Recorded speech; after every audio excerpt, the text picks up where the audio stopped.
Hi, Denise here from Project Frugal. Tonight while I do dinner, I am going to deal with these apples that I have sitting here.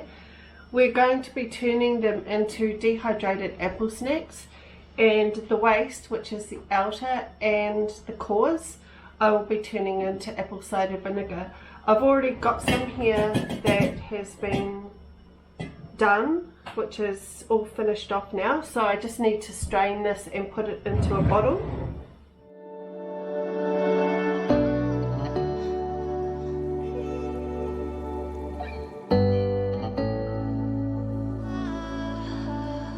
So to get started, all we're doing is basically cutting the outers off the apples and slicing the apples up. It's very simple to do, anybody can do it.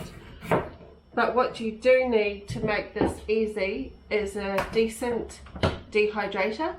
This one I got a few years ago. It has 5 trays, so you can get dehydrators that have more trays, which at the time when this one was available, I really do wish I had got a few more trays, maybe double the size. This is an obsolete model now, so I can't get more trays, so I might do with the 5, because it really is a fantastic dehydrator.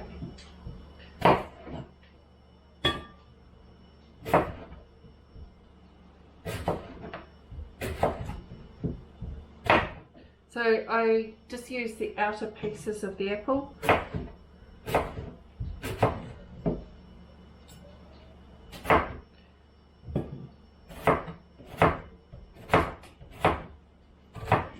I find the children really love apple snacks. In fact, I think they like them more than they do just a normal apple. But I find they're great for school lunches. If you're going out somewhere and you need to take an afternoon tea, you can put them in a nice bowl to take with you. So this is all we do. So we just layer the apples like so. I'm actually not 100% sure how many apples I need for this, so we'll know by the number of cores we have in the jar.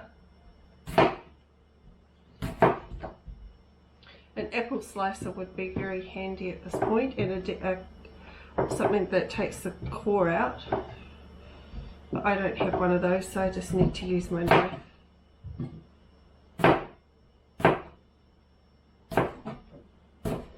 So what we are avoiding is any bruising or rot in the apples. We don't need to, we just cut that out, and we don't use that in the vinegar either.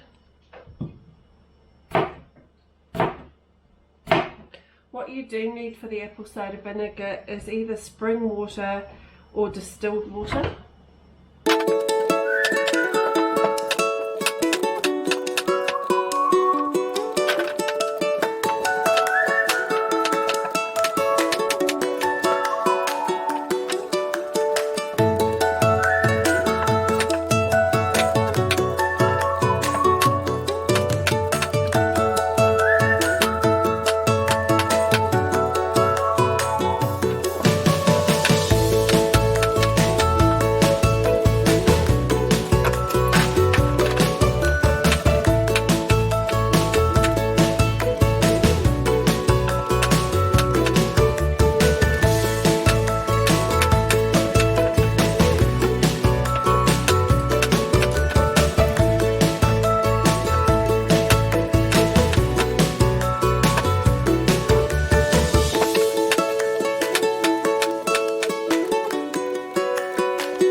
Okay, so there we have it. We've done 5 trays of apple snacks. This apple was slightly off, as you can see, but I've used some of it on the outer. And I will just give that to the hens. So I'll put it in the scrap bin. But this is ready to turn on, so I'll go and do that.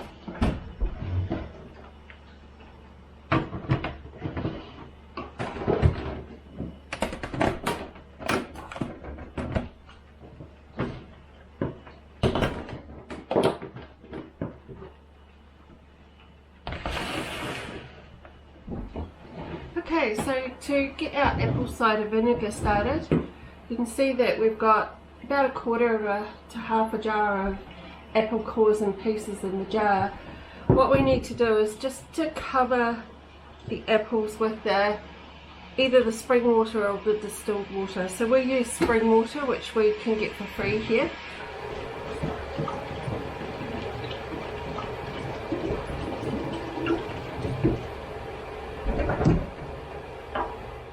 So all we need to add to the jar now is 1 tablespoon of honey. This is New Zealand bush honey. And we just stir that up as so. And now what we need to do is just cover it. I usually use a tea towel.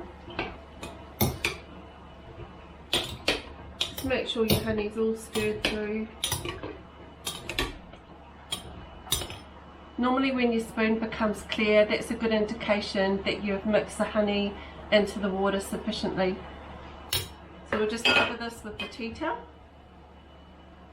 And we will pop that in a cool, darkish place for the next 2 weeks. So what we do need to do is every day we need to take the jar out and we need to give it a good stir. And just moving the apples around so that the ones on top go down into the water. This will help stop the mould forming on top of the apples. So there we have that. So the last thing I need to do is pour this pure homemade apple cider vinegar through the sieve and the funnel into this bottle. This has been sitting without the apples, just with a cover over, for probably about the last 2 weeks. So you need to allow the apples to sit in the water mix for 2 weeks, and then you need to let it sit like this for another 2 weeks before straining it through a sieve into a bottle. So let's see how we go. Hopefully this bottle is big enough.